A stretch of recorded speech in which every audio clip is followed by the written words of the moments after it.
जैसे आतंकी ठिकाने एक प्रकार से ग्लोबल टेररिज्म की यूनिवर्सिटीज रही है। दुनिया में कहीं पर भी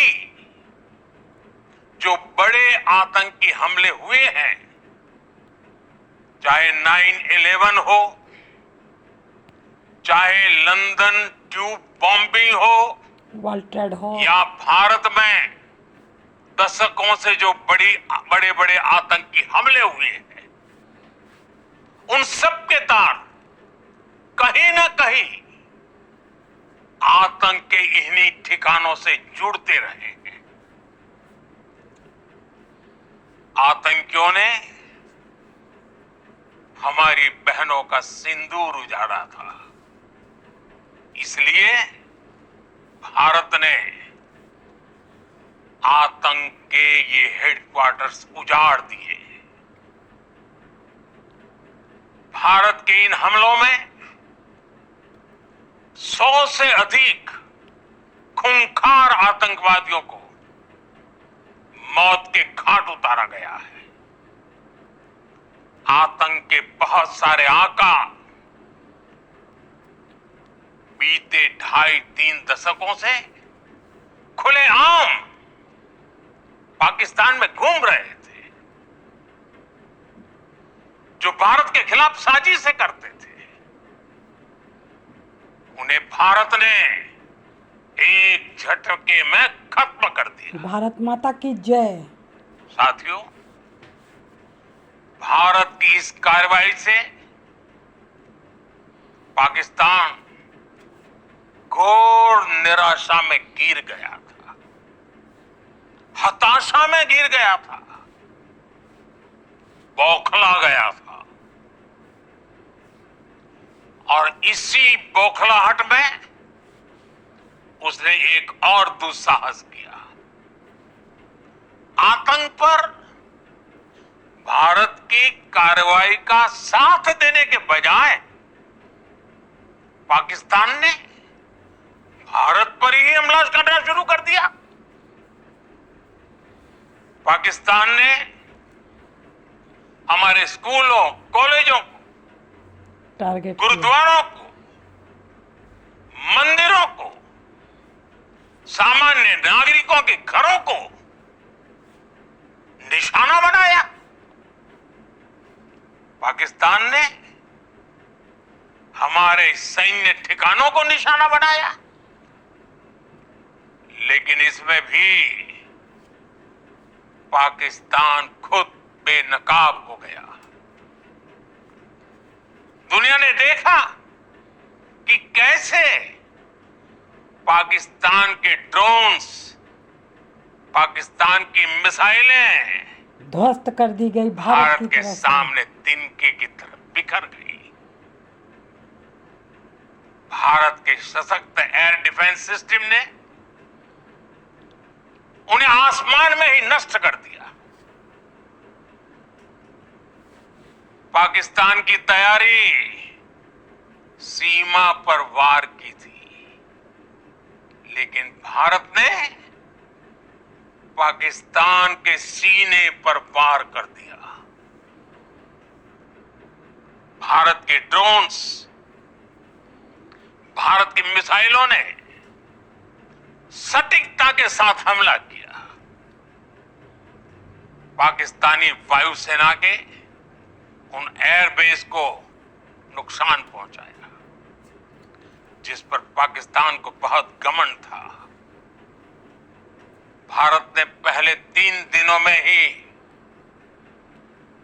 पाकिस्तान को इतना तबाह कर दिया जिसका उसे अंदाजा भी नहीं था।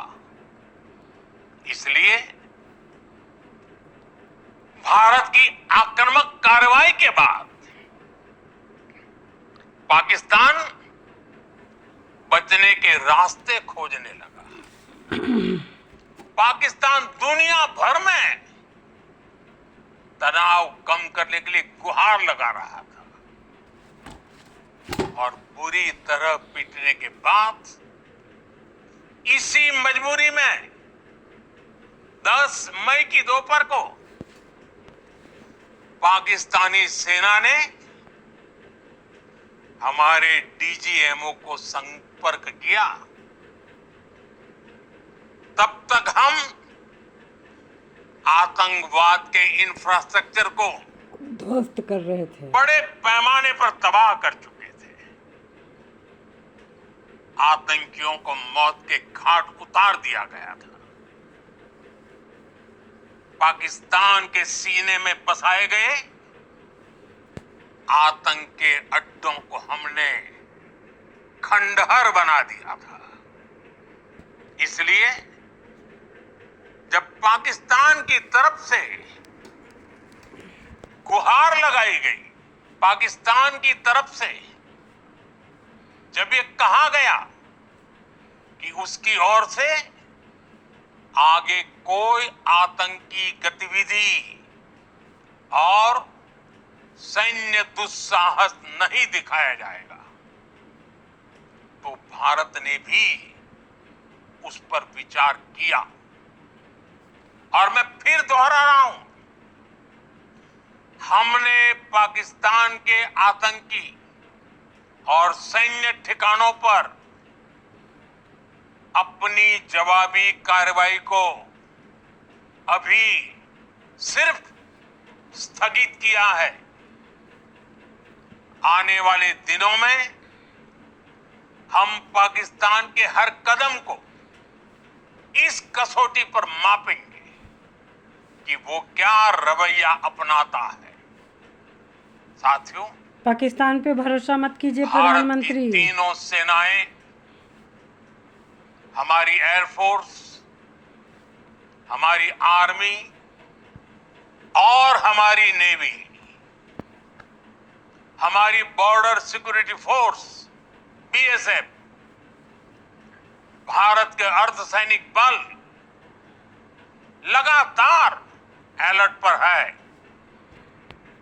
सर्जिकल स्ट्राइक और एयर स्ट्राइक के बाद अब ऑपरेशन सिंदूर आतंक के खिलाफ भारत की नीति है।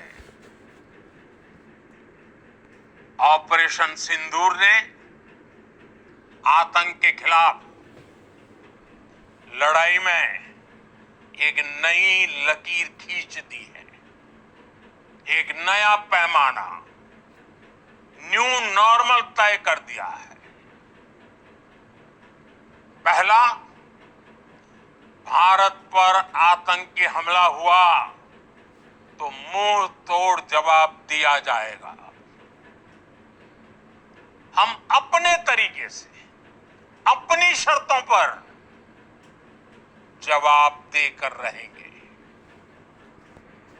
हर उस जगह जाकर कठोर कार्रवाई करेंगे जहां से आतंक की जड़ें निकलती हैं। दूसरा, कोई भी न्यूक्लियर ब्लैकमेल भारत नहीं सहेगा। गुड। न्यूक्लियर ब्लैकमेल की आड़ में पनप रहे आतंकी ठिकानों पर बमबारी की जाएगी। भारत सटीक और निर्णायक प्रहार करेगा। तीसरा,